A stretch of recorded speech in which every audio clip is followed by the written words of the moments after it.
Welcome back to the KOM Morning News. A couple of special guests in the studio. Ashley Chandler, thanks for joining us. Jordan Cushenberry, thank you as well.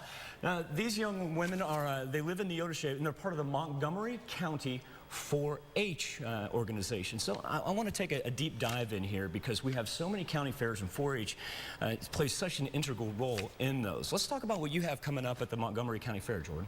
Yes, I'm taking a goat and my t-shirt quilt that I've wanted to make ever since I was 2, and I'm taking banana bread.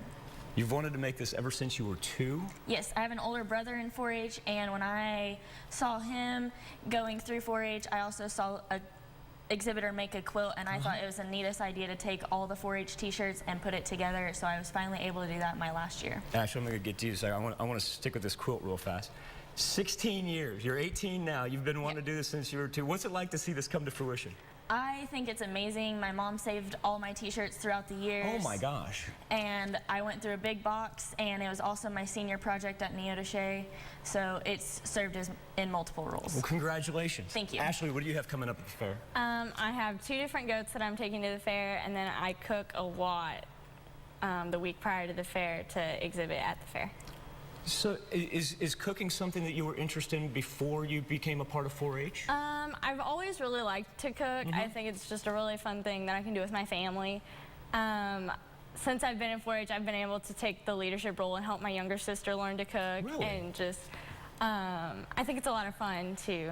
So how did you get started in 4-H? What drew you to the organization? So I have an older cousin, and she was in 4-H, and she was really who got me started in 4-H, and really led me on the path that I am today.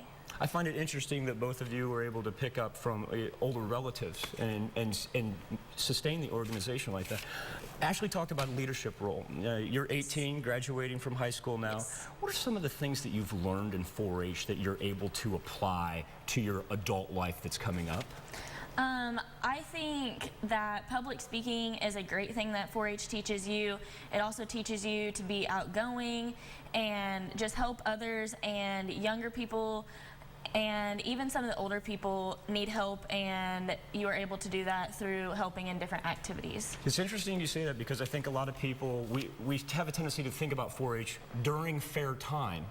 But Ashley, this is year-round. Yes, absolutely. Talk about the time and effort that you put into this year-round. Yes, I work tirelessly all year round to get ready for the fairs and different contests. And public speaking, like she mentioned, has been a really big part of me growing up and getting out of my shell.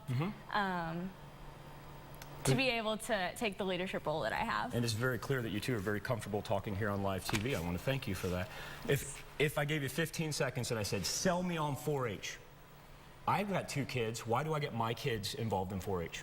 It helps you become a stronger and better person. It helps you meet new people. It gives you many life skills and experiences that you wouldn't be able to have otherwise, and I think all those are great things to take away from an organization. I think you just sold me on it, Jordan. Thank you so much. Ashley, thank you. We'll post all this information, how you can get a hold of the Kansas State Extension Office and have your kids become involved in 4-H as well.